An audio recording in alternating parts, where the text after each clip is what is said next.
கிறிஸ்துவின் சபையார் வழங்கும் கிறிஸ்துவின் வசனம் நிகழ்ச்சியை கேட்க உங்கள் யாவரையும் அன்புடன் அழைக்கிறோம். கிறிஸ்துவின் வசனம், இது கிறிஸ்தவர் கீதம். பரிசுத்த வேதம் பறைசாற்றும் வசனம், கிறிஸ்துவின் வசனம், இது கிறிஸ்தவர் கீதம். கிறிஸ்துவின் சபையார் வாழ்த்தி வழங்கும் கிறிஸ்துவின் வசனம், இது கிறிஸ்தவர் கீதம். கிறிஸ்துவின் வசனம், கிறிஸ்துவின் வசனம், கிறிஸ்துவின் வசனம். வேதாகம செய்தி நேரத்திற்கு வரவேற்கிறோம். Welcome to the Bible message. அன்பானவர்களே, மீண்டுமாக உங்களை சந்திப்பதிலே மிக்க மகிழ்ச்சி அடைகிறோம். இன்றைய நாள் செய்தி வேளையிலே என் திராட்சை தோட்டத்தில் வேலை செய், ஒர்க் இன் மை வினியார்ட். அருமையான ஒரு ஊமையிலே ஆண்டவராய் இயேசு கிறிஸ்து இந்த காரியத்தை சொல்லியிருக்கின்றார். அன்பானவர்களே, எதற்கு இந்த ஊமையை கர்த்தர் சொன்னார்? ஒரு காரணம் இருக்கிறது. பிதாவாகிய தேவன் திராட்சை தோட்டத்தினுடைய எஜமானனாக இருக்கின்றார். இது அவருடைய தோட்டமாக இருக்கிறது.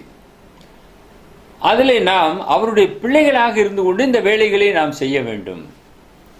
கர்த்தர் சொல்லுகிற இந்த ஊமையிலே அந்த திராட்சை தோட்டத்தினுடைய அந்த எஜமான், தோட்டத்திற்கு உரிமையாளன், தன்னுடைய பிள்ளைகளை அழைக்கிறான். அழைத்து இந்த வேலைகளை செய்யும்படியாக அவர்களிடத்திலே சொல்லுகின்றான். முதலாவது மூத்தவனை அழைக்கின்றான். மத்தேயு எழுதின சுவிசேஷம் 21வது அதிகாரம் 29வது வசனம். அவனை அழைத்து இந்த வேலைக்கு அனுப்புகிறார். மூத்தவன் தான் எல்லா வகையிலும் பெற்றோருக்கு உதவியாக இருக்கக்கூடிய முதல் மகன். வேற யாரை போய் சொல்வது? அவன் மூத்த மகன் ஆயிற்றே. ஆகினாலே அந்த தோட்டத்து எஜமான், அந்த தகப்பன் மூத்தவனை அழைத்து போக சொல்லுகிறான். அதற்கு அவன் என்ன சொல்லுகிறான்? அதற்கு அவன் மாட்டேன் என்றான். எடுத்த உடனே மாட்டேன் என்று சொல்ல ஆரம்பித்தான். ஐ வில் நாட், என்னால் போகவே முடியாது. இப்படி சொன்னால் ஒரு பெற்றோருக்கு எப்படி தான் இருக்கும்? ஆனால் என்ன நம்ம வாசிக்கிறோம்? ஆகிலும் பின்பு அவன் மனஸ்தாபப்பட்டு போனான். But afterward he repented and went. மனம் திரும்புகிறான். அதைத்தான் பிதாவாகிய தேவன் நம்மிடத்தில் எதிர்பார்க்கிறார். மாட்டேன் என்று சொன்னா, இருந்தாலும் தகப்பனுடைய சூழ்நிலைகளை அறிந்த மூத்த மகனாக அவன் இருக்கிறபடினாலே மனஸ்தாபப்பட்டு அந்த வேலையை செய்யும்படியாக அவன் போகின்றான். ஏன் அந்த தோட்டத்தை அந்த எஜமான், அந்த தகப்பன் ஒரு கூலியாளை அனுப்பிச்சிருக்கலாமே? கூலியாள் கூலிக்காக வேலை செய்வான். ஆனால் பிள்ளையாண்டானவன் தகப்பனுக்கு ஏற்றபடியாக அந்த தோட்டத்து எஜமானுடைய வாரிசாக அவன் இருக்கிறபடினாலே நம்முடைய தோட்டம், நம்முடைய திராட்சை தோட்டம், அதில் எங்கே நரிகள் பறித்திருக்கிறது, வேலிகள்லாம் உடைத்திருக்கிறது, திராட்சை செடிகளை கெடுத்திருக்கிறது என்றெல்லாம் அவன் தான் போய் பார்க்க முடியும் சரியாக. ஆகையினாலே தன்னுடைய மூத்த மகனிடத்திலே அந்த வேலைகளை செய்யும்படியாக அனுப்புகின்றான். கூலியாள் என்றால் அதெல்லாம் யார் பார்ப்பது? போனது போகட்டும், என்ன நம்ம சொத்தா, நம்மளுடைய தோட்டமா என்று அவன் வெத்தனமாக இருப்பான். ஆனால் பிள்ளை ஆண்டவன் அப்படி இருக்கவே மாட்டான். ஏனென்றால் தகப்பனுக்கு ஒரு ஏற்ற ஒரு பிள்ளையாக இருக்கின்றான். அந்த வேலையை நேர்த்தியாக அவன் செய்வான், எதிர்பாராமல் செய்வான். அதுதான் ரொம்ப முக்கியம். இன்றைக்கு நீங்கள் நானும் கர்த்தருடைய வேலைகளை எதிர்பாராமல் செய்வோம், கர்த்தருக்காக செய்வோம்.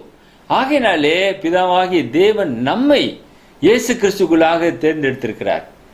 கர்த்தருடைய வேலைகளை, அவருடைய திராட்சை தோட்டத்தினுடைய வேலைகளை இன்றைக்கு நீங்கள் நானும் செய்ய வேண்டும். சரி, மூத்தவன் இப்படியாக சொல்லிவிட்டான். இளையவனை அவர் கூப்பிடுகிறார். மத்தேயு 21வது அதிகாரம் 30வது வசனம். இளையவனிடத்திலும் அவன் வந்து அப்படியே சொன்னான். அதற்கு அவன் போகிறேன் ஐயா என்று சொல்லியும் போகவில்லை. போகிறேன் ஐயா என்று சொல்லுகிறான், ஆனால் போகவில்லை. மூத்தவனாவது மனஸ்தாபப்பட்டான், இந்த இளையவன் மனஸ்தாபப்படவில்லை. பொய் சொன்னான், போகிறேன் என்று அவன் போகவில்லை. இன்றைக்கு அநேக தம்பிமார்கள் இதைத்தான் செய்து கொண்டிருக்கிறார்கள். ஏதாவது ஒரு வேலைக்கு போயிட்டு வாடா அப்படின்னு சொன்னா இந்த கேட்டில் போயிட்டு அந்த கேட்டு வழியா உள்ள வந்துடுவான். அம்மாவை ஏமாத்திடுவான், தகப்பனாரை ஏமாத்திடுவான். ஏன் அண்ணன் இருக்கிறான்ல, அண்ணனை போக சொல்லுங்க அப்படின்வான். வாக்குவாதம் செய்வான். இன்னைக்கு அநேக இளைய பிள்ளைகள் அந்த விதமாகத்தான் இருக்கிறார்கள்.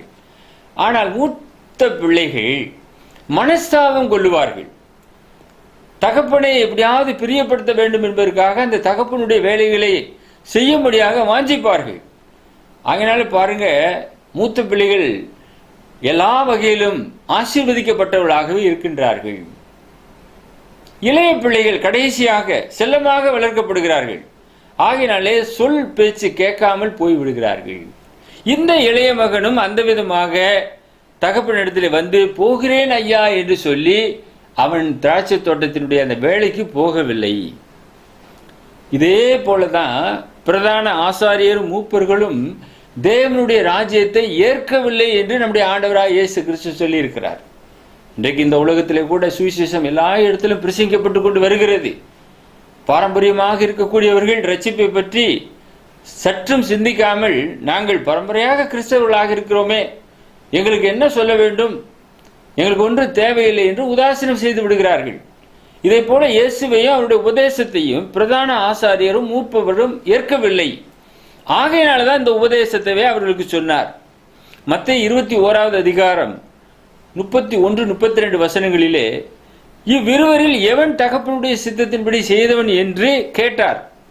இந்த பிரதான ஆசாரியர் மூப்பர்களை பார்த்து கேட்கிறார். அதற்கு அவர்கள் மூத்தவன் தான் என்றார்கள். அப்பொழுது இயேசு அவர்களை நோக்கி, ஆயக்காரர்களும் வேசிகளும் உங்களுக்கு முன்னே தேவனுடைய ராஜ்யத்தில் பிரவேசிக்கிறார்கள் என்று மெய்யாகவே உங்களுக்கு சொல்லுகிறேன். ஏனென்றால் யோவான் நீதியின் மார்க்கமாய் உங்களிடத்திலே வந்திருந்தும் நீங்கள் அவனை விசுவாசிக்கவில்லை. ஆயக்காரர்களும் வேசிகளுமோ அவனை விசுவாசித்தார்கள். நீங்கள் அதை கண்டும் அவனை விசுவாசிக்கும்படியாக பின்பாகிலும் மனஸ்தாபப்படவில்லை என்று சொல்லுகிறார். இன்றைக்கு பாவிகள் எல்லாம் சுவிசேஷத்தை ஏற்றுக்கொண்டு தேவனுடைய ராஜ்யத்தை ஏற்றுக்கொள்கிறார்கள். அப்போஸ்தலனாகிய பவுல் சொல்லுகிறார், நான் பிரதான பாவி என்று சொல்லுகிறார். ஆனால் அநேகருடைய கூற்று என்னவாக இருக்கிறது? நான் எனக்கு தெரிஞ்சு எந்த பாவமே செய்யலை, நான் எதுக்கு கிறிஸ்தவத்தில் போய் சேர வேண்டும், நான் ஏன் இயேசுவை ஏற்றுக்கொள்ள வேண்டும் என்று சொல்லுகிறார்கள். உலகத்தில் இருக்கிற எல்லாருமே பாவிகளின் வேதம் சொல்லுகிறது. ஒருத்தர் கூட நீதிமானே இல்லை. அப்படி நீதிமான் இருந்திருப்பார்கள் என்றால் இயேசு வர வேண்டிய அவசியமே இல்லை. அவர் ஒருவர் தான் பரிசுத்தமானவர். அவர் ஒருவருடைய ரத்தம் தான் எல்லாரையும் பரிசுத்தமாக்கும். ஆகையினாலே அன்பானவர்களே, பாவிகள், பரதேசிகள் அநேகர் இயேசுவை ஏற்றுக்கொள்ளுகிறார்கள். ஆனால் இந்த பிரதான ஆசாரியரை போல, மூப்பர்களைப் போல, சதுசேயர்கள் இவர்கள் எல்லாமே இயேசுவை புறம்பாக்கினார்கள். இயேசுவினுடைய உபதேசத்தை ஏற்றுக்கொள்ளவில்லை. ஆனால் மற்றவர்கள், ஆயக்காரர்கள், வேசிகள், இவர்கள் எல்லாமே இந்த உபதேசத்தை ஏற்றுக்கொண்டு அந்த தேவனுடைய ராஜ்யத்துக்குள்ளாக பிரவேசிக்கிறார்கள். அதாவது சபைக்குள்ளாக, கர்த்தர் ஏற்படுத்தி வைத்திருக்கிறதான அந்த மெய்யான ஒரே சபைக்குள்ளாக பிரவேசிக்கிறார்கள். இந்த ஆசீர்வாதத்தை அவர்கள் பெற்றுக்கொள்ளுகிறார்கள்.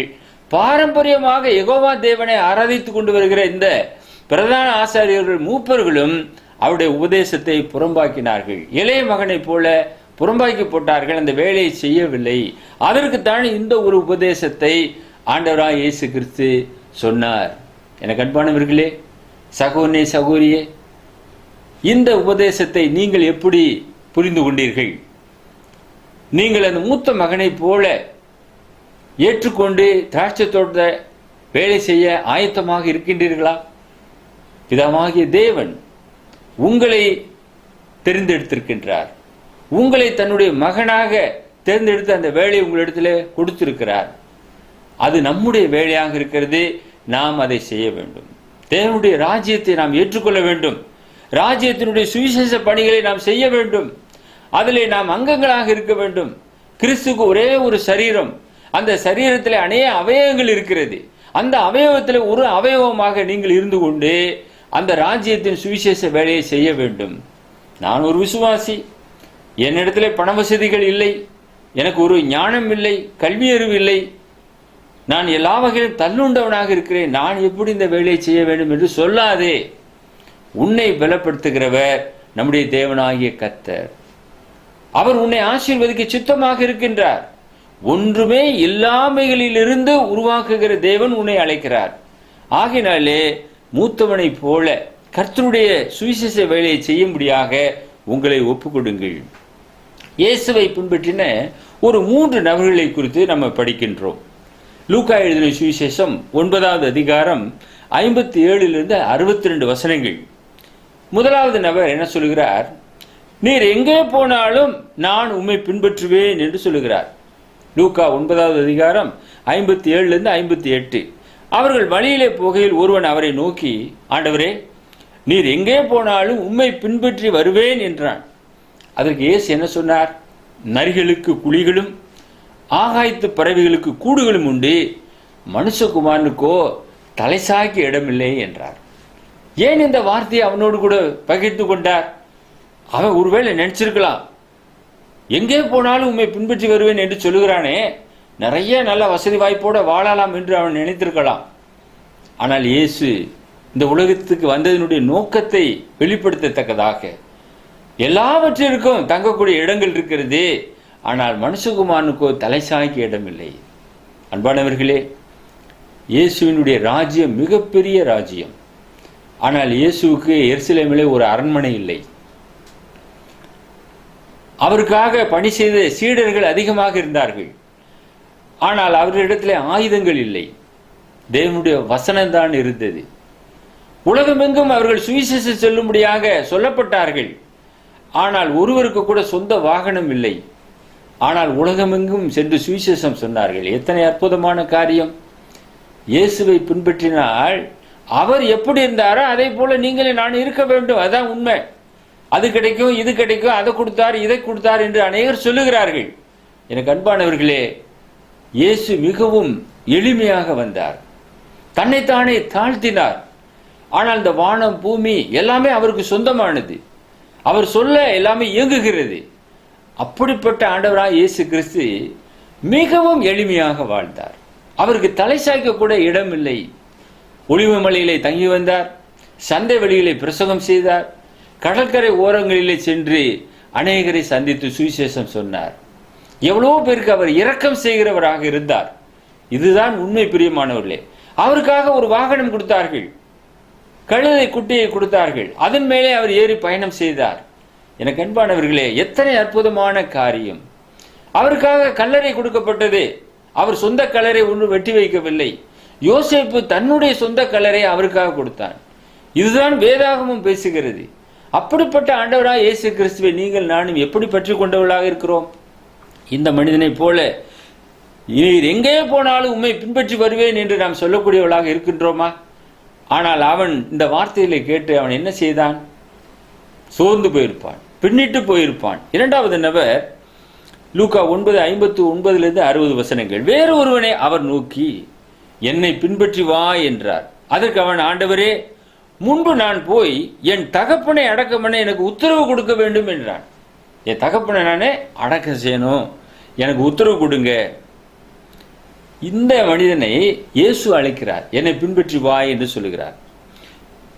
முன்பு நான் போய் என் தகப்பனை அடக்கம் பண்ண எனக்கு உத்தரவு கொடுக்க வேண்டும் என்றான். அதற்கு இயேசு, மரித்தோர் தங்கள் மரித்தோரை அடக்கம் பண்ணட்டும், நீ போய் தேவனுடைய ராஜ்யத்தை குறித்து பிரசங்கி என்றார்.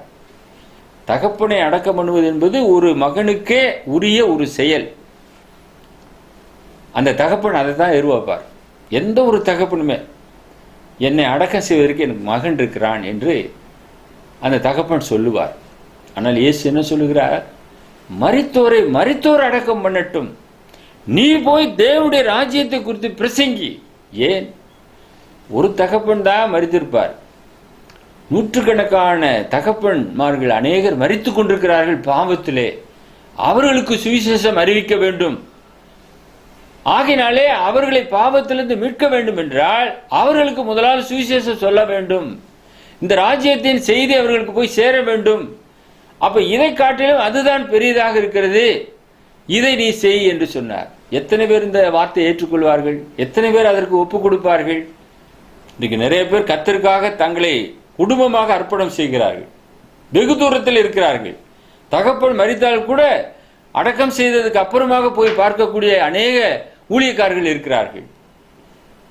தகப்பன் மரித்து விட்டார் என்ற ஒரு செய்தி அவர்கள் சுவிசேஷ கூட்டம் நடத்தி கொண்டிருக்கும் போது வந்திருக்கும். அந்த உடனே அவர்கள் புறப்பட்டு போக முடியாது, சுவிசேஷம் தான் முக்கியம் என்று இருப்பார்கள். அப்படி அநேக குடும்பங்கள் உண்டு.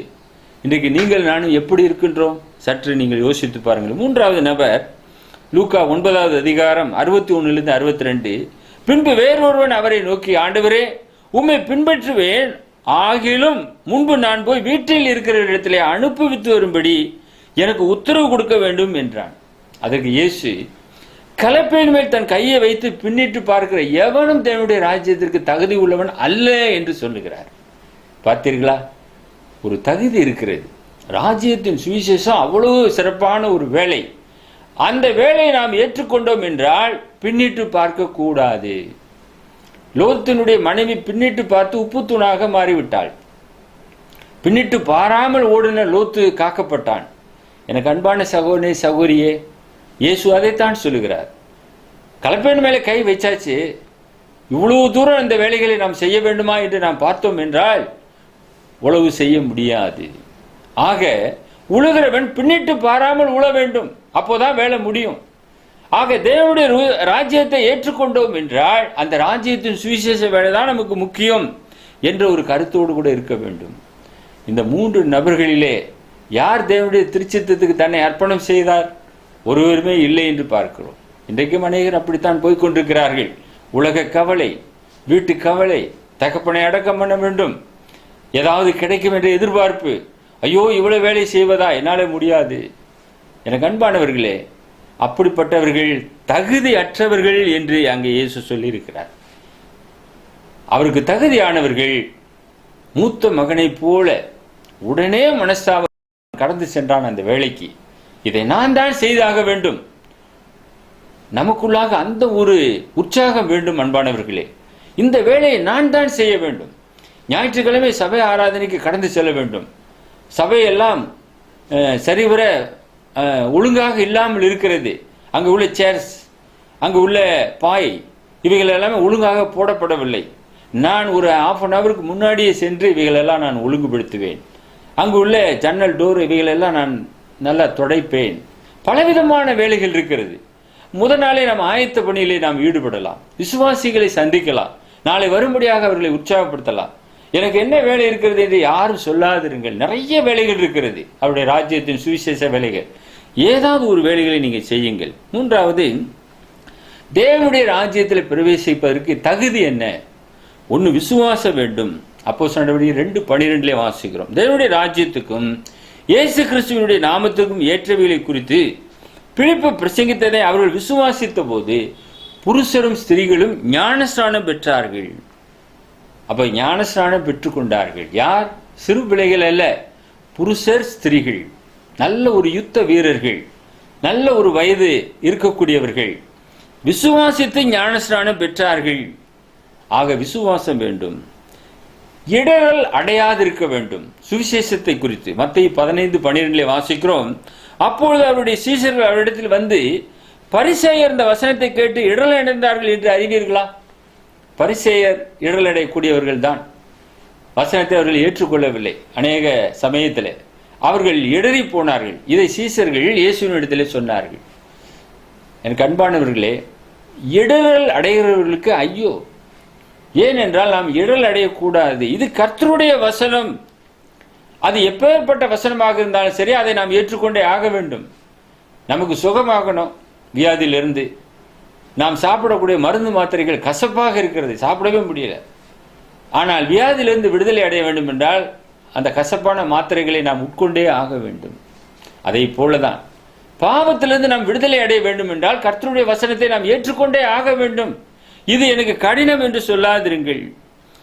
மூன்றாவது, மனம் திரும்ப வேண்டும். அப்போஸ்தலர் நடவடிக்கைகள் 2:38 பேதுரு அவர்களை நோக்கி, நீங்கள் மனம் திரும்பி ஒவ்வொருவரும் பாவ மன்னிப்புக்கென்று இயேசு கிறிஸ்து நாமத்தினாலே ஞானஸ்நானம் பெற்றுக் கொள்ளுங்கள், அப்பொழுது பரிசுத்த ஆவியின் வரத்தை பெறுவீர்கள் என்று சொன்னார். Then Peter said unto them, repent and be baptized every one of you in the name of Jesus Christ for the remission of sins, and you shall receive the gift of the Holy Ghost. ஆம் பிரியமானவர்களே, மனம் திரும்ப வேண்டும், பாவ மன்னிப்புக்கென்று இயேசு கிறிஸ்து நாமத்தினாலே ஞானஸ்நானம் பெற வேண்டும். அப்பொழுதுதான் பரிசுத்த ஆவியினுடைய வரத்தை பெறுவீர்கள். இது பேதுருடைய முதல் பிரசங்கமாக இருக்கிறது. நீங்கள் இதை ஏற்றுக்கொள்ள ஆயத்தமாக இருக்கின்றீர்களா? இந்த சுவிசேஷம் உலகமெங்கிலும் சொல்லப்பட்டு வருகிறது. கர்த்தருடைய சபையிலே இவைகள் எல்லாம் பிரசங்கிக்கப்பட்டு கொண்டு வருகிறது. ஆதி அப்போஸ்தலர்கள் இவைகளை எடுத்து சொன்னார்கள். ஆக கர்த்தருடைய திராட்சை தோட்டத்திலே வேலை செய்யும்படியாக உங்களை ஒப்புக்கொடுங்கள். அப்படி நாம் வேலை செய்யும்போது அதற்கு சொந்தக்காரர்களாக நாம் மாறுகிறோம். அந்த ராஜ்யத்தை நாம் ஏற்றுக்கொண்டவர்களாக மாறுகிறோம். அந்த ராஜ்யம் இவ்வுலகத்துக்குரியது அல்ல. இதைத்தான் நீங்கள் நன்கு கவனிக்க வேண்டும். அநேகர் என்ன நினைக்கிறாங்க, ஒரு 10 ஏக்கரில் இருக்கக்கூடிய ஒரு சர்ச்சு பில்டிங்கில் போய் வேலை செஞ்சோம்னா நமக்கு பின்னாடி நம்முடைய வாரிசுகளுக்கு இவைகள் எல்லாம் கிடைக்கும். தவறு பிரியமானவர்களே. அதனால தான் இயேசு உலக பிரகாரமான ஒரு ராஜ்யத்தை கட்டவில்லை.